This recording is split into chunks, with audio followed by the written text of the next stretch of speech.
కేసీఆర్ గారు మొదటిసారి చెప్తున్నాను బయటికి, మొన్న రేవంత్ రెడ్డి గారు నన్ను ఒక సభలో తిట్టారు, చాలా దారుణంగా తిట్టారు.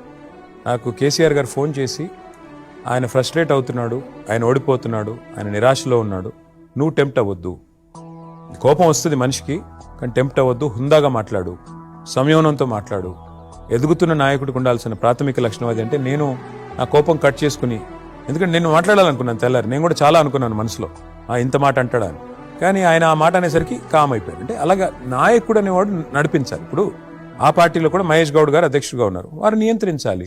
బీజేపీలో కూడా అధ్యక్షుడు రామచంద్రరావు గారు, వారు నియంత్రించాలి. పార్టీని అల్టిమేట్గా పార్టీ నాయకత్వం కనుక సరిగ్గా ఉంటే, సరైన పద్ధతిలో నడిస్తే మిగతా వాళ్ళు కూడా ఉంటారు. మాకు నాయకుడు చెప్పాడు కాబట్టి నేను గమ్మునున్నాను, అట్లాగే మిగతా వాళ్ళు కూడా నియంత్రిస్తే మంచిది. కానీ అప్పుడప్పుడు మేము కూడా మనుషులమే కదా, ఉప్పు కారం తింటాం కదా. అవతల వాళ్ళు బూతులు మాట్లాడితే, అవతల వాళ్ళు ఇప్పుడు నన్ను మాట్లాడితే పడతాను. కేసీఆర్ గారిని అన్నారనుకోండి, ఆయన మా నాయకుడు, రాష్ట్రానికి ముఖ్యమంత్రి 2 సార్లు రాష్ట్రాన్ని తెచ్చిన నాయకుడు, కానీ నా తండ్రి కూడా. అప్పుడు వస్తుంది ఉక్రోషం, వచ్చినప్పుడు అప్పుడప్పుడు వచ్చేస్తుంది. ఆయన అన్నప్పుడు మాత్రం తట్టుకోలేను, నన్ను అంటే పడతాను. సరే ఏం చేస్తాం, కర్మ.